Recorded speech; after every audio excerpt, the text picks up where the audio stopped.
This past weekend, I was scrolling through my news feed and I was amazed the amount of people who actually accomplished something on Sunday. Ellen just painted her entire house. James posted a picture of himself on the top of Mount Kilimanjaro. It's a school night. And Carrie just adopted a baby on Facebook. Geez, I've been watching Netflix all day, and it just asked me if I'm still watching for like the 7th time. And yes, I'm still watching, but that cannot be my status update. Lexie is still watching, update. But why do I feel the need to let other people know that I'm busy too? It is as if in our modern world, busyness has become the essence of success.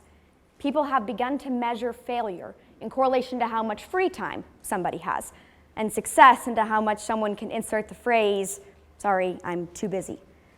In his 2012 New York Times article, The Busy Trap, Tim Creeder calls this response a boast disguised as a complaint.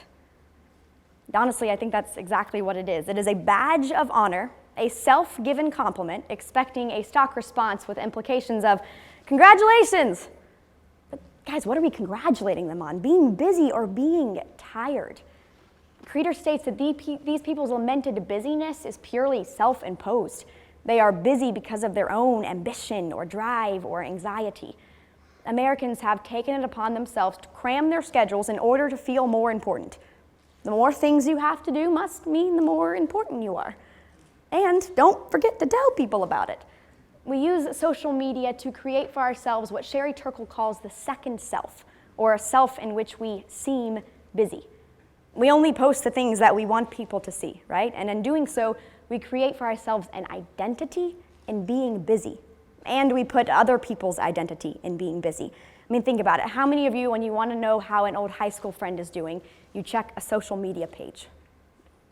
And just like that, we have put their identity in the things that they post online, whether or not the representation is accurate. And Jessica, while you might think I care that you ate half a bagel and ran 17 miles this morning before work because you're #dedicated, I don't care, and neither do you. But I began thinking, okay, so how did we get here? How did we get in this race to be busy? In the article I talked about earlier, Creeder states that we are addicted to busyness, and we fear what we might have to face in its absence.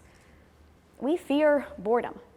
Society has deemed boredom for the boring, as we recognize the dark side of boredom too easily. It is as if we have incorrectly made rest and laziness synonymous. According to the Alliance of Global Assistance, in 2015, 56% of Americans did not take a vacation in the past year. Now, before you tell me that vacationing is going to be too costly for our country's gross net product, think about this. Job stress and burnout is said to cost our country over $300 billion a year, while our European friends have managed to compete in the modern era while taking a month-long break. Now, maybe it's because they save time by not shaving their armpits. I don't know. The point is that they spend half as much on healthcare as we do, probably because they're 50% less likely to develop hypertension, heart disease, or diabetes by the age of 50 than Americans. And Europeans aren't the only ones. In fact, 137 other countries are ahead of us in guaranteeing paid vacation time. America guarantees none. It's this constant drive and feeling of expectancy that pushes us over the edge. And unfortunately, I think that there's also a much deeper cause to this issue than us just fearing boredom. I think that we fear reality. Dr. Brené Brown writes in her book, Daring Greatly, that we are a culture of people who've bought into the lie that if we just stay busy enough, the truth of our lives won't catch up to us. I think that busyness helps us avoid the silence, because in the silence is when we have to face what's actually going on. But this process of ignoring situations is completely dehumanizing. And we use social media as another thing to help us cover it up. One of my favorite bloggers writes that the day you use social media as a megaphone for your pain, the kind of pain that latte art can't touch, is the day that people will leave you. And this is the lie, or maybe it's the truth that we're living in. So to combat this, we stay busy and we tell people about it. And people want to see the good things. They want to see your new job, your good grades, your perfect family in matching dresses on a park bench with the sepia filter. People don't want to see your mess. They don't want to see your broken TV, your broken marriage, your broken heart. So we don't show them, and they don't show us, and we continue along with everyone else like everything's fine. Oh, I'm good, I'm really busy, but good. But what would it take to stop putting our identity in the things that we do or the goals we have accomplished? I mean, think about just the way we introduce people. This is John, he's a banker.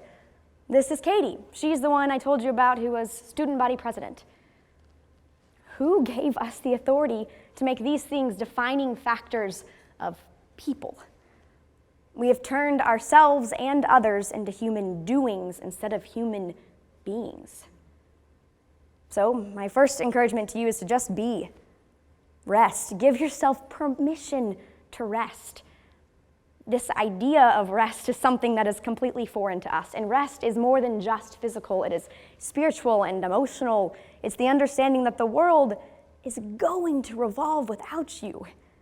And even that can be a hard thing to understand. So take things one at a time. Eat a meal at home.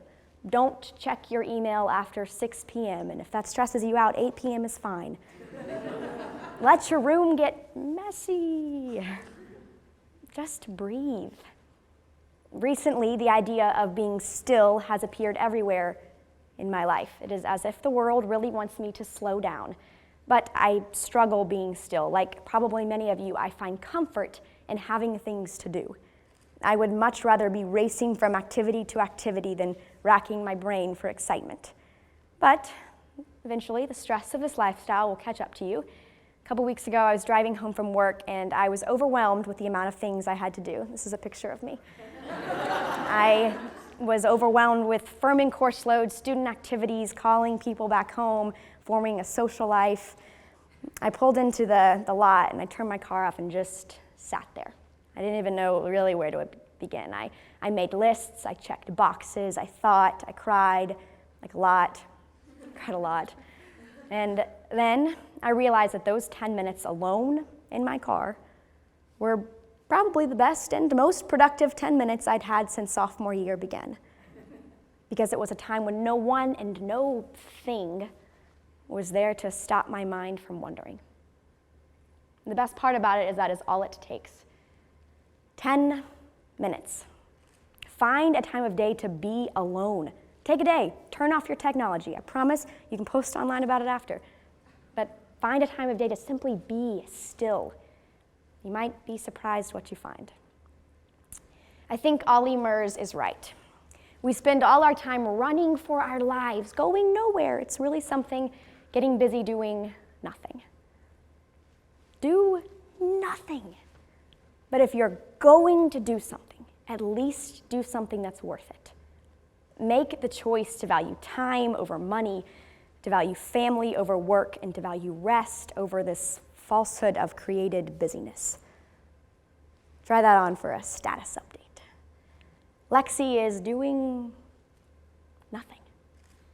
Lexie just is. Update.